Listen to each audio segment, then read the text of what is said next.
નકલી કચેરીની શ્રેણીમાં એક વસ્તુ અમને એવી ખબર પડી, શહેરી વિકાસ વિભાગ અંતર્ગતની રેરાની કચેરીમાં મારી શુદ્ધ જાણકારી મુજબ સબ્જેક્ટ ટુ કરેક્શન વર્ષ 2023માં ઇલીગલ જેલ ચાલી. રાજ્ય સરકારની જાણ બહાર રાજ્ય સરકારના ગેજેટમાં નોટિફિકેશન વગર જે બિલ્ડરોએ ચોક્કસ પ્રકારની પ્રોવિઝનનું કોમ્પ્લાય ના કર્યું હોય એ બિલ્ડરને સિવિલ પ્રિઝનમાં મૂકવાની જોગવાઈ છે.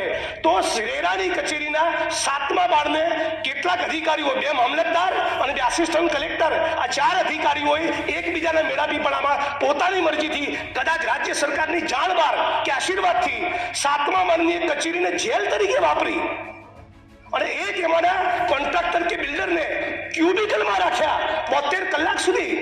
આ ભારતના બંધારણના આર્ટિકલ 21 અને માનવ અધિકારનું સિરિયસ હનન છે.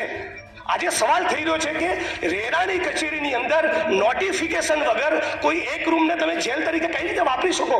અને જો આ બાબતે મારી ભૂલ થતી હોય તો માનની મંત્રીશ્રી જ્યારે મારી વાતને રિસ્પોન્ડ કરે તો આ સન્માનની ગૃહના રેકોર્ડ ઉપર એ નોટિફિકેશન જાહેર કરવું જોઈએ.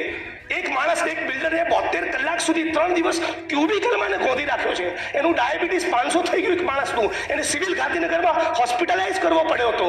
આ શું ચાલી રહ્યું છે આપણા ગુજરાતમાં? નકલી કચેરીઓ, નકલી જેલ. અને રાજ્ય સરકારની જાણ છે કે નહીં? રાજ્યની સરકારે એનો ખુલાસો કરવો જોઈએ.